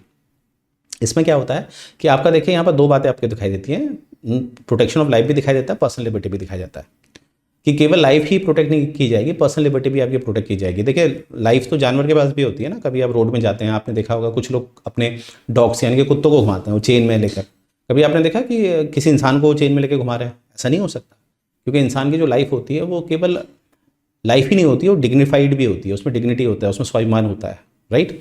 ये सब चीज़ें हैं। अब आप देखेंगे यहाँ पर एक केस बड़ा इंपॉर्टेंट केस है जिसे मैं कहूँगा मनिका गांधी केस। गोपालन केस और मनिका गांधी को साथ पढ़ते हैं। गोपालन केस में क्या कहा गया था, आर्टिकल 21 में लिखा है प्रोसीजर एस्टैब्लिश बाय लॉ। क्या लिखा है, right to life and personal liberty except procedure establish by law. यानी कि अगर कोई प्रोसीजर बनाया जा रहा है लॉ का, उस लॉ को बनाते समय पूरे प्रोसीजर फॉलो किए जा रहे हैं। प्रोसीजर से मेरा मतलब है वो बिल लोकसभा में पास हो रहा है, राज्यसभा में पास हो रहा है, राष्ट्रपति के साइन हो गए, तो वो बिल यानी कि वो कानून सही माना जाएगा, चाहे वो नैतिकता के अगेंस्ट क्यों नहीं जा रहा है।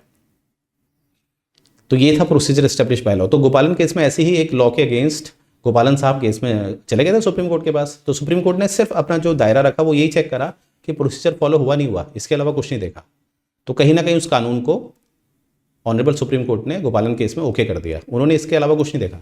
पर जब बात मनिका गांधी केस पे आई, Maneka Gandhi case 1978, Maneka VIP profile है भैया, गांधी परिवार से, आर्टिकल 21 का हवाला देके ये पहुंच गए कहाँ, ऑनरेबल सुप्रीम कोर्ट।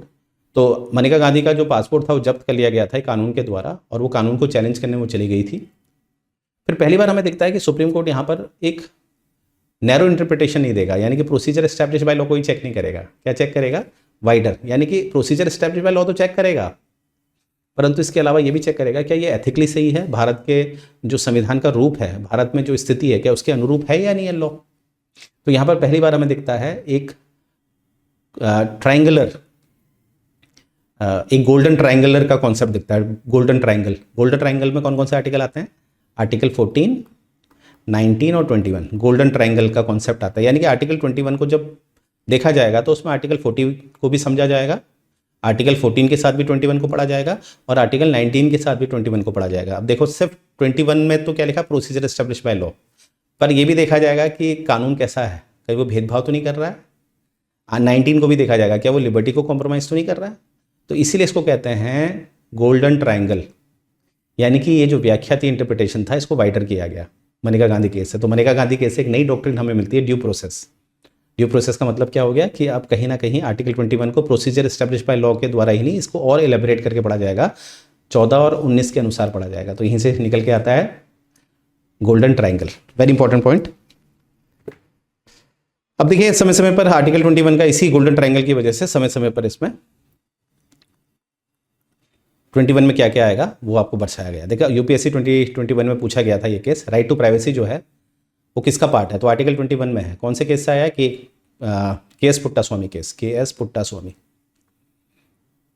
ठीक है। आधार कार्ड के दौरान जब आधार कार्ड बनाए जा रहे थे तो ये एक रिटायर्ड जज थे, इन्होंने पूछा कि भैया हमारी बायोमेट्रिक कहाँ ले जा रहे हो, हमारे पर राइट टू प्राइवेसी होना चाहिए, तो इसलिए राइट टू प्राइवेसी मिला है। राइट टू मैरी, ये 2019 में पूछा गया, तो राइट टू मैरी भी क्या है आपका एक फंडामेंटल राइट है। तो इस तरह से आपसे पूछे जाते हैं। तो आपने क्या करना है, जिस वर्ष भी आप पेपर देने जा रहे हैं वहाँ पर देख लीजिए कि कहीं ऑनरेबल सुप्रीम कोर्ट ने कोई इंटरप्रिटेशन तो नहीं किया कि आर्टिकल 21 में कौन सा नया सब्जेक्ट आया है। तो आपसे जरूर पूछा जाता है एग्जाम में। देखिए 2024 में ये पूछा गया था, तो आपका बड़ा इंपॉर्टेंट बन गया एग्जाम के लिए।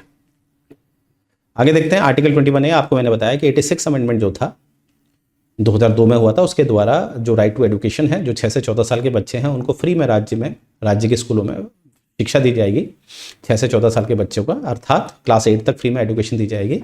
तो यहाँ पर क्या है, ये कौन सा आर्टिकल है, आर्टिकल 21A 86 अमेंडमेंट के द्वारा। और 86 अमेंडमेंट ने, ये तो भाग 3 हो गया, पार्ट 3 हो गया। 86 अमेंडमेंट ने पार्ट 4 में भी कुछ चेंजेस करे और पार्ट 4A में भी कुछ चेंजेस करे। क्या करें, पार्ट 4 में तो उन्होंने आर्टिकल 45 में कुछ चेंजेस करे, यहाँ पर क्या डाल दिया एक नया पॉइंट कि to cover early childhood 0 to 6, इसको चेंज किया था, 0 to 6 किया।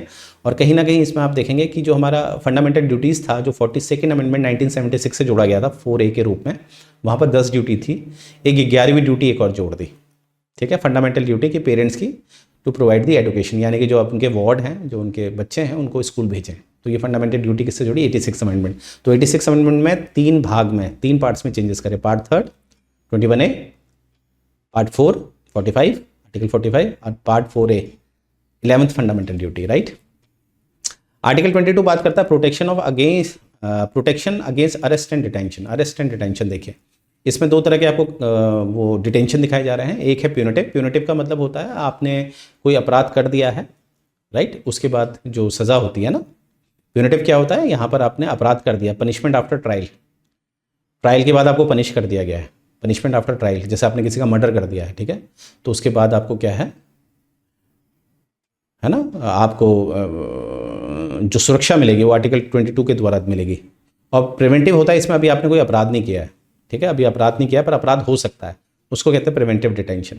तो जो आपका प्यूनिटिव डिटेंशन होता है, इसमें आपको 24 घंटे के भीतर मजिस्ट्रेट के सामने प्रस्तुत करना होता है। जब आपको गिरफ्तार किया जाता है, कोई आपको पुलिस आपको डिटेन करती है, तो 24 घंटे के भीतर आपको कहाँ प्रस्तुत करना होता है, नज़दीकी मजिस्ट्रेट। इसमें जो ट्रैवलिंग टाइम होता है उसको एक्सक्लूड किया जाता है, ठीक है, एक्सक्लूड किया जाता है। कभी कभी पुलिस वाले इसका फ़ायदा भी ले लेते हैं, घुमाते रहते हैं, है ना। अगर किसी को हर्ट हो रखा है तो उसकी ब्लीडिंग होने की वजह से उसकी मृत्यु हो जाती है, राइट।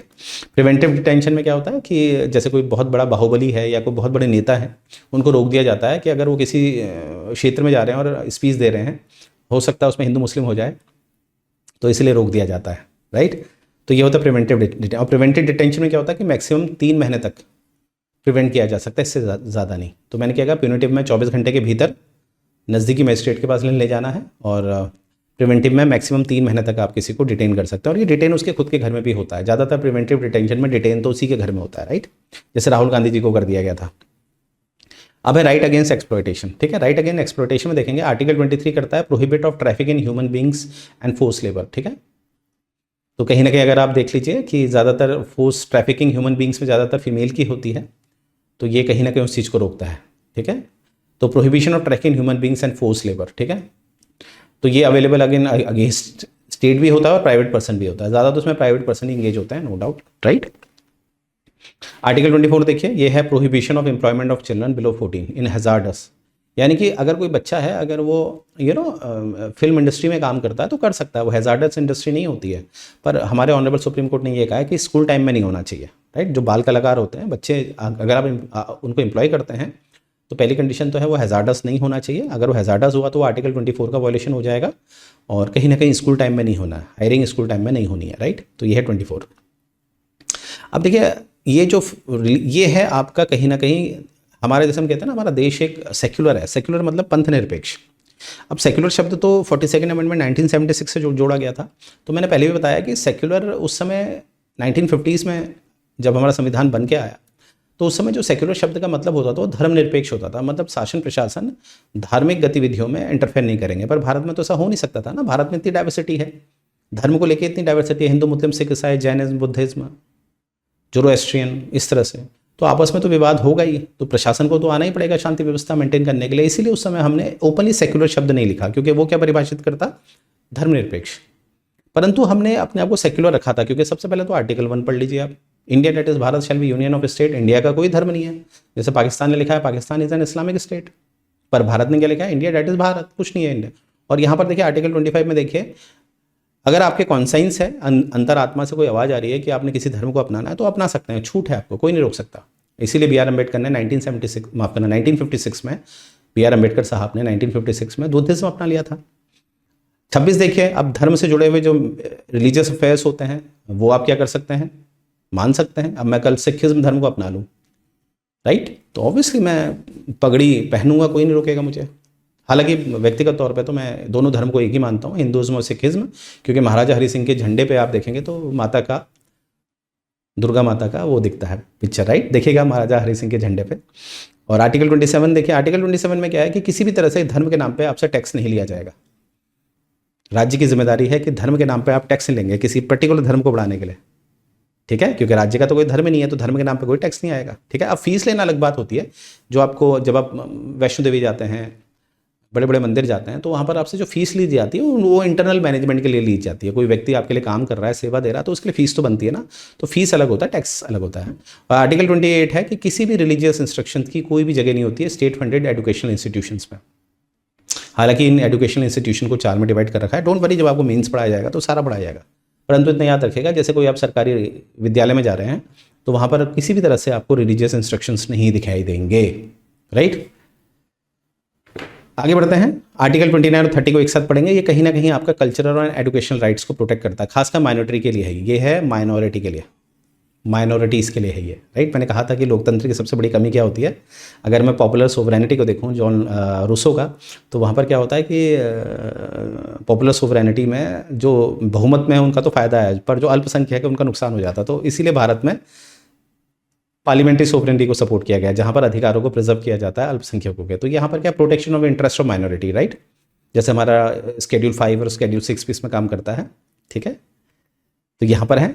और आर्टिकल जो 29 है और आर्टिकल 30 है, इन दोनों में ये डिफरेंस है कि आर्टिकल 29 में जो माइनॉरिटी की बात की गई है, जो भी सुविधाएं माइनॉरिटी को दी गई हैं वो अन्य को भी दी जा सकती है। वो जो मेजोरिटी में है उनको भी दी जा सकती है, क्योंकि इसमें एक शब्द लिखा है any section of the citizens.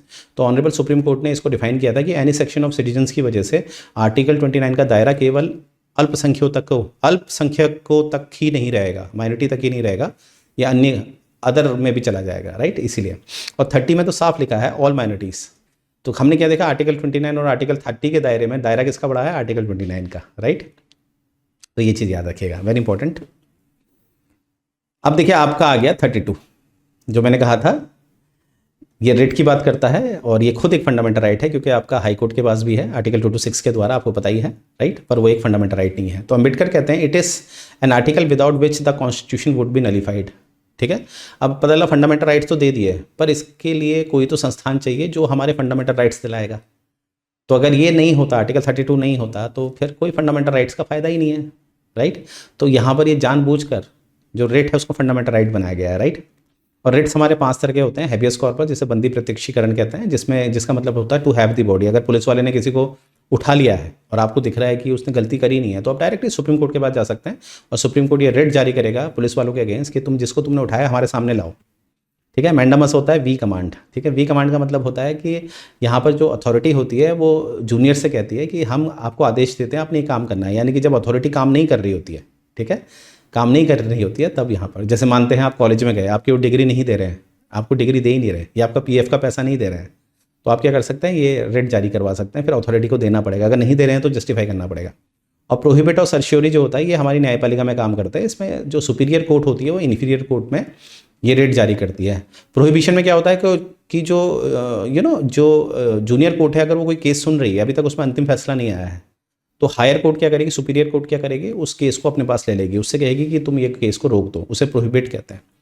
तो प्रोहिबिट में अभी फैसला नहीं आया होता है। ठीक है, कभी कभी क्या होता है, कोई जूनियर कोर्ट होती है, वो कभी कभी उसको पता नहीं चल पाता है, वो अपनी जुरिस्डिक्शन से बाहर की काम करने लग जाती है। ठीक है, human errors are always there, है ना। लॉ को समझना इतना आसान भी नहीं होता, कभी भी कन्फ्यूजन हो जाता है।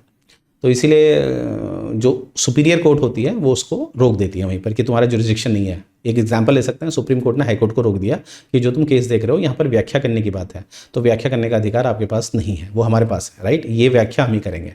और सर्श्योरी में क्या होता है, पूरा फैसला आ जाता है जूनियर कोर्ट का, तो यहाँ पर कहीं ना कहीं ऑर्डर को क्वेश कर देता है सीनियर कोर्ट, लोअर कोर्ट के ऑर्डर को क्वेश कर सकता है। वही बात है, अगर पता चल रहा है कि जो इन्होंने ऑर्डर दिया था ये तो कहीं ना कहीं इनके जुरिस्डिक्शन से बाहर का था, तो उसको ऑर्डर्स के द्वारा कैंसिल कर दिया जाता है। मतलब जो ऑर्डर उन्होंने दिया होता है लोअर कोर्ट ने, उसको कैंसिल कर दिया जाता है। तो प्रोहिबिशन और सर्श्योरी में डिफरेंस क्या है, डिफरेंस ये है कि भैया प्रोहिबिशन में अभी फैसला नहीं आया है और सर्श्योरी में फैसला आ चुका है, ये बात याद रखना। और दोनों ही न्यायपालिका लेवल पे काम करती हैं। कोवरेंटो मतलब होता है अधिकार परीक्षा, यानी कि किस अथॉरिटी से तुमने ये फैसला दिया। राइट, जैसे एक बार केस हुआ था कि किसी का पता चला वो कॉलेज में अच्छी डीन पोस्ट में थे, वो बाद में पता चला उनकी तो डिग्री फर्जी थी। फिर ऑनरेबल कोर्ट ने ये रेट जारी करी, तुम किस अथॉरिटी से इस पोस्ट में बैठे हो, क्योंकि उस पोस्ट की एक बेसिक क्वालिफिकेशन थी और उनकी क्वालिफिकेशन तो फर्जी थी। ठीक है, तो इस केस में क्या होता है कि कोवरेंटो रेट जारी करी जाती है, किस अधिकार से तुम यहाँ पर बैठे हो एक पब्लिक ऑफिस में। राइट, तो ये हैं आपके रेट, 5 तरह के होते हैं। अब रेट के बारे में मैंने बताया था आपको, सुप्रीम कोर्ट भी जारी करता है आर्टिकल 32 के तहत, हाई कोर्ट भी जारी करता है 226 के तहत, और जो सुप्रीम कोर्ट जारी करता है ये खुद एक फंडामेंटल राइट है, ये फंडामेंटल राइट नहीं है, ठीक है। अब क्या होता है, रेट जुरिसडिक्शन को देखा जाए तो यहाँ पर याद रखिएगा हाई कोर्ट का दायरा सुप्रीम कोर्ट से बड़ा होता है, क्योंकि high court rate part third के लिए भी डाल सकता है और किसी और राइट्स के लिए भी, किसी और पार्ट के लिए भी रेट जारी कर सकता है, कौन, हाई कोर्ट। परंतु जो सुप्रीम कोर्ट है वो केवल फंडामेंटल राइट्स के वॉलेशन में ही रेट जारी कर सकता है। तो हमने क्या देखा, ज़्यादा दायरा किसका बड़ा है, हाई कोर्ट का या सुप्रीम कोर्ट का, ऑब्वियसली हाई कोर्ट का, ये बात याद रखेगा। रेट जुरिसडिक्शन में हमारा हाई कोर्ट बड़ा है, अदरवाइज अदर में तो सुप्रीम कोर्ट ही बड़ा है, राइट। अब आर्टिकल 33, 34, 35 देखेंगे, इसमें बस एक पार्लियामेंट को इंगेज किया, जैसे parliament can restrict fundamental right of armed forces. अब सोचिए कोई आर्मी में है, अब वो कह रहा है युद्ध छिड़ गया और वो कह रहा है नहीं नहीं नहीं नहीं मैं नहीं जा रहा, मेरे पास तो आर्टिकल 21 है, मैं नहीं लड़ूंगा। तो ये सोचिए, तो अगर आप आर्म फोर्सेज में जा रहे हैं तो आपके बहुत सारे जो फंडामेंटल राइट्स हैं उनको कहीं ना कहीं रेस्ट्रिक्ट कर दिया जाता है पार्लियामेंट के द्वारा, और ये सिर्फ पार्लियामेंट कर सकती है। इसीलिए आपने देखा होगा डिफेंस आर्म फोर्सेज ज़्यादातर पार्लियामेंट सेंट्रल लिस्ट में ही होती है, राइट। आर्टिकल 34 में क्या होता है, मार्शल लॉ अगर किसी एरिया में लग जाता है, मैंने आपको बताया भी था, मार्शल लॉ अगर किसी एरिया में लग जाता है तो वहाँ पर जो भी तबाही मिलिट्री करती है उसको इंडेमनीफाई करती है सरकारें, ठीक है। जैसे किसी को मार दिया, कुछ कर दिया, तो वहाँ पर जो जिसको मारेगा, जैसे आर्मी वाले मार के चले गए ना, तो उनको किसी तरह की सज़ा नहीं होगी, उसको इंडेमनीफाई कौन करेगा, पार्लियामेंट, मतलब पार्लियामेंट उसको बचाएगी। यहाँ पर मार्शल लॉ लग गया, ठीक है। तो मार्शल लॉ में क्या होता है, आर्टिकल 21 भी कहीं ना कहीं कॉम्प्रोमाइज़ हो जाता है, ये बात याद रखिएगा। हालांकि इसको कहीं लिखा नहीं गया है पर ये रियलिटी है, प्रैक्टिकल कभी कभी कुछ और होता है, थ्योरी कुछ और होती है, राइट। और आर्टिकल 35 क्या है, only parliament can make law in certain fundamental rights. देखिए सिंपल सी बात है, फंडामेंटल राइट्स में अगर कोई भी चेंजेस करना है तो वो केवल पार्लियामेंट कर सकती है, राज्य की जो विधानसभाएं होती हैं वो नहीं कर सकती, क्योंकि फंडामेंटल राइट्स में यूनिफॉर्मिटी होती है, वो अधिकार जो यूनिफॉर्मिटी होती है, जैसे राइट टू लाइफ। अब राइट टू लाइफ तो हर जगह चाहिए नहीं चाहिए, राइट, तो ये चीज़ याद रखेगा। अब ये मैंने ऑलरेडी बढ़ा दिया था आपको, 31A saving law for acquisition of, 31B, जैसे 31A क्या था, 31A लाया गया था जमींदारी को ख़त्म करने के लिए, ज़मींदारी को ख़त्म, जो एक्सेस लैंड है किसी के पास तो वो लैंड किसको दे दी जाए, वो लैंड किसी अन्य को दे दी जाए, वो है 31A। 31B क्या था आपका, जिसमें 9th शेड्यूल को जोड़ा गया कि कोई भी लॉ बनाया जाएगा उसका जुडिशियल रिव्यू नहीं होगा, आर्टिकल 13 को चैलेंज करने के लिए, ठीक। और 31C क्या था, मैंने बताया था 31C, 39B और 39B और 39C जो है आपके DPSP में, जो कहीं ना कहीं पूंजीवाद को ख़त्म करने के लिए, कम करने के लिए और समाजवाद को बढ़ाने के लिए नियम थे, जो आर्टिकल 14 और 19 को बाईपास कर सकते थे, वो था 31C। तो 31C समझ गए होंगे आप ये चीज़, ठीक है। अब याद रखिएगा जो आपका ये 9th शेड्यूल जोड़ा गया था, जो मैंने कहा था कि इसका जुडिशियल रिव्यू नहीं होगा, परंतु यहाँ पर IIR कोल्ह्यू केस 2007 में इसमें साफ कहा गया था सुप्रीम कोर्ट के द्वारा कि अगर आप 9th शेड्यूल में भी कानून जो लॉज डालेंगे उसका भी जुडिशियल रिव्यू होगा। और कब से होगा, 24 अप्रैल या उसके बाद से जो भी आपने लॉ 9th शेड्यूल में डाले हैं तो उनका जुडिशियल रिव्यू होगा। IIR कोल्ह्यू केस 2007, याद रखिएगा। अब देखिए कुछ राइट्स हैं आउटसाइड पार्ट थर्ड, कुछ राइट्स हैं हमारे, जैसे 265 में no tax except by authority of law, 300A में जो प्रॉपर्टी वाला है, 301 में फ्री ट्रेड कॉमर्स, ये सारे राइट हैं हमारे, राइट टू वोट, ठीक है। आर्टिकल 326 में क्या है, राइट टू वोट। तो ये सब आपके जो राइट्स हैं वो आउटसाइड द पार्ट थर्ड हैं, पर फंडामेंटल राइट्स नहीं है। पर राइट्स देखिए हमारे संविधान में फंडामेंटल राइट्स के अलावा भी होते हैं, अदर पार्ट में भी होते हैं, पर वो सिर्फ राइट्स होते हैं, फंडामेंटल राइट्स नहीं होते, राइट। यानी कि ये ना जस्टिसेबल होते हैं, ठीक है, जस्टिसेबल नहीं होते। अगर आपके राइट्स नहीं दिए जा रहे हैं आपको तो you have no availability directly go to supreme court. Supreme court आप नहीं जा सकते डायरेक्टली, केवल फंडामेंटल राइट्स के वॉलेशन में जा सकते हैं। आगे है connection to UDHR, principle of fundamental right, DPSP and the preamble reflect the universal declaration of human. देखिए universal declaration of human rights जो हैं ये 10 दिसंबर 1948 को जनरल असेंबली द्वारा किया गया है ना। जनरल असेंबली आपको पता ही है, UN बनाया गया था 1945 में, तो जनरल असेंबली में ये घोषणा की गई, डिक्लेरेशन किया गया 10 दिसंबर 1948 को कि सभी देशों ने अपने अपने स्तर पे इन अधिकारों को प्रोटेक्ट करना है, ठीक है। तो हमारे वहाँ जैसे कुछ अधिकारों की उन्होंने लिस्ट दी थी, तो उसी हिसाब से अगर देखें वी आर वेरी लकी कि हमारा ऑलरेडी हमने वो अधिकार दे रखे थे। कुछ हमारे फंडामेंटल राइट्स में मिले हैं, कुछ DPSP में मिले हैं और कुछ प्रेम्बल में मिले हैं। तो हमने पहले ही, क्योंकि हम लोग एक वेलफेयर स्टेट की तरफ आए थे ना, हमारा संविधान जो बन रहा था वो वेलफेयर स्टेट के लिए बन रहा था, पुलिस स्टेट नहीं बन रहा था। पुलिस स्टेट में क्या होता है, एग्जीक्यूटिव बहुत पावरफुल होते हैं। वेलफेयर स्टेट क्या होता है, जहाँ पर लोगों के अधिकारों को सुरक्षित किया जाता है, लोगों के विकास के लिए काम किया जाता है। तो वी आर वेरी लकी, हमारा पहले से ही हमने बना रखा था और ऑटोमेटिकली वो 10 दिसंबर 1948 को जब आया, देखो संविधान हमारा क्या बना, 1946 से 1949 तक हमारा संविधान बना और ये डिक्लेरेशन हुआ। तो वी आर वेरी लकी कि हमने पहले ही जो जो हमारा प्लानिंग थी ऑब्जेक्टिव रेजोल्यूशन के द्वारा जो नेहरू जी ने प्रस्तुत की थी वो मैच कर गई, तो हमें ज़्यादा एफर्ट नहीं करने पड़े। तो आज हमें वो फंडामेंटल राइट, डीपीएसपी और प्रियम्बल है वो हमारा मैच करता है, अलाइन करता है किससे, UN declaration for human rights जो कब आया 10 दिसंबर 1948 को। अब देखिए क्रिटिसिज्म होता है हमारे फंडामेंटल राइट्स का, जैसे एक्सेसिव लिमिटेशन बहुत ज़्यादा है। अब ज़रूरी भी है क्योंकि हमारे में डाइवर्सिटी है, लिमिटेशन बहुत ज़्यादा है। No social and economic rights, हमारे ज़्यादातर सोशल और इकोनॉमिक राइट्स जो हैं फंडामेंटल राइट्स के रूप में नहीं है, वो डीपीएसपी के रूप में है। तो डीपीएसपी जो है वो जस्टिसेबल नहीं होते हैं, वो हम नेक्स्ट चैप्टर में देखेंगे। पर हमारे जो फंडामेंटल राइट्स में होते हैं वो पॉलिटिकल राइट्स होते हैं। बिल्कुल सही बात है, जस्ट सोशल और इकोनॉमिक राइट्स नहीं है हमारे। नो परमानेंसी राइट, जैसे कि मैंने बताया था कि राइट टू प्रॉपर्टी को देखना, पहले वो फंडामेंटल राइट था, अब नहीं है। राइट टू एजुकेशन जो पहले फंडामेंटल राइट नहीं है अब है, तो परमानेंसी तो नहीं है। सस्पेंशन ड्यूरिंग इमरजेंसी, बिल्कुल ये बात सही है। हालांकि फिर 44वें संशोधन में ये कहा गया कि 20 और 21 कभी सस्पेंड नहीं होगा। नो कंसिस्टेंट फिलॉसफी, यानी कि जो भी हमारे फंडामेंटल राइट्स होते हैं उसमें कोई कंसिस्टेंट फिलॉसफी नहीं है। जैसे मैंने अभी बताया ना आपको, मनेका गांधी केस आर्टिकल 21 के लिए, आर्टिकल 21 के लिए जब संविधान सभा ने आर्टिकल 21 को जोड़ा था प्रोसीजर एस्टैब्लिश बाय लॉ से, पर मनेका गांधी केस 1978 से इसमें डॉक्ट्रिन चेंज की गई, ड्यू प्रोसेस लाया गया। ड्यू प्रोसेस मतलब जहाँ पर मैंने आपको बताया था गोल्डन ट्रायंगल आया 14, 19, 21। पर ये देखिए, ये जो आलोचना की जा रही है गलत है, क्योंकि समाज जब परिवर्तनशील है तो ऑब्वियसली सिद्धांत तो परिवर्तित होने चाहिए ना, वरना तो जटिलता लाएंगे। तो मुझे उम्मीद है आपने देखा होगा किस तरह से डेप्थ में आपको पढ़ाया जा रहा है, राइट। और इतना अगर आप पढ़ते हैं तो डेफिनेटली आप अच्छा मार्क्स लेके आएंगे, राइट। देखिए ये एंड करने से पहले ये देखिए, ये हमारा डेडिकेटेड टेलीग्राम चैनल है फॉर योर यूपीएससी आईएएस, तो ये है गोयला आईएएस, और ये इंस्टेंट मैसेज के लिए आप हमें व्हाट्सअप कर सकते हैं।